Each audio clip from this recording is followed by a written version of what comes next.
उमदी जिल्हा परिषद गटाचे युवा नेते माननीय संजय अण्णा तेली यांचा 5 जून म्हणजे आज वाढदिवस। सकाळपासून वृक्षारोपण कार्यक्रम, रक्तदान शिबिर, गुणवंत विद्यार्थ्यांचा सत्कार, गरिबांना भांडी वाटप असे कार्यक्रम हे घेण्यात आले। 5 जून हा संजय अण्णा तेली यांचा वाढदिवस आणि त्या निमित्तानं आज वाढदिवस कार्यक्रम व भाजप मेळावा असं कार्यक्रमाचं नियोजन करण्यात आलं होतं। आणि या कार्यक्रमासाठी मत्स्योद्योग व बंदरे मंत्री माननीय नितेश राणे उपस्थित राहून त्यांना शुभेच्छा दिल्या। उमदी गावातून मोठा रोड शो करीत हजारोंच्या संख्येने मोटरसायकल रॅलीने कार्यक्रमाच्या ठिकाणी मंत्री नितेश राणे यांना आणण्यात आले। काही बघू नका, दुसऱ्यांची ओळख कमी करण्यापेक्षा आपली रेष कशी मोठी होईल यावर तुम्ही जास्त लक्ष ठेवा। आपण दुसऱ्यावर काय बोलतो, टीका टिप्पणी करतो याच्यावर लक्ष देऊ नका। ते दिवस गेले।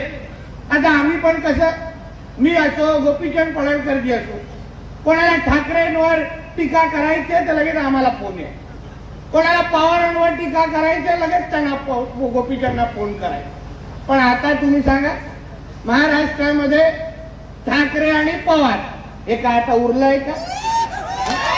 हे काय उरलंय का? आता तुम्ही मला सांगा, अजित दादांना आज पवार ब्रँड मोठा करायचा असेल तर त्यांना हिंदुत्वाच्या जवळ यायलाच लागतं। ही परिस्थिती आहे महाराष्ट्र आणि देशामध्ये झालेली आहे। आणि दुसरं तर ठाकरे ब्रँडचं काय उरलं तुरलं तुम्ही बघत असाल। ज्यांनी ज्यांनी हिंदुत्व सोडलं, ज्यांनी जे हिंदुत्वाच्या लांब गेले, त्या ब्रँडची काय अवस्था झाली आहे हे आज उभं महाराष्ट्र आज बघताय।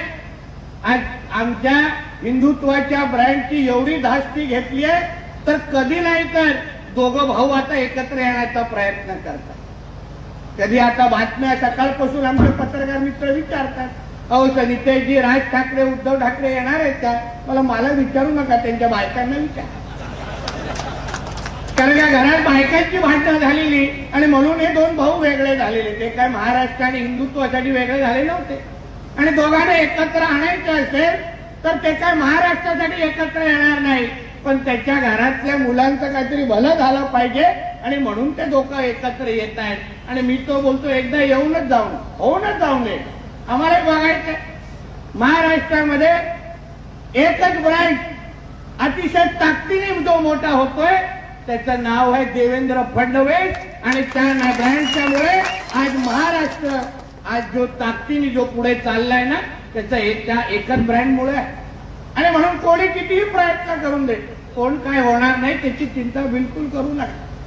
खऱ्या अर्थाने या जत तालुक्याचा जो काही विकास, या मतदारसंघाचा विकास मी खरंच बघतो। आता मी रोड शोच्या निमित्ताने गाडीवर उभा होतो, गोपीचंदजींना सांगेन, खऱ्या अर्थाने तुम्ही काम किती चांगलं करताय याचं मोजमाप पण तुम्हाला करायचं असेल ना तर तुमच्या मतदारांचे चेहरे बघा।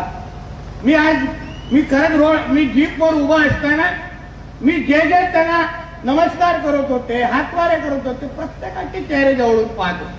प्रत्येकाच्या मनावर, प्रत्येकाच्या चेहऱ्यावर आज समाधान होतं, उत्साह होता की मी एक योग्य माणसाला माझा लोकप्रतिनिधी म्हणून मी निवडून दिलेला आहे, योग्य व्यक्तीला माझा आमदार म्हणून निवडून दिलाय, तो माझ्या जत आणि ह्या मतदारसंघाचा विकास निश्चित पद्धतीने करेल।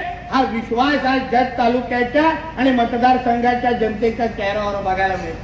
आणि म्हणून तुम्ही निश्चिंत राहा, तुम्ही ज्या पद्धतीने तुमच्या आमदारांच्या मागे आज उभे आहात, मी तुम्हाला विश्वास देतो, महाराष्ट्र सरकार पूर्ण ताकदीने तुमच्या आमदाराच्या मागे उभा आहे। हा विश्वास तुम्हाला मंत्री म्हणून आजच्या निमित्ताने मी देऊन जातो। तुमचा कुठलंही एक आमदाराचं काम जे तुमच्या आमदारात काम सांगतील ते मंत्रालयामध्ये निश्चित पद्धतीने पूर्ण होईल, एवढी ताकद तुमच्या आमदाराची आहे।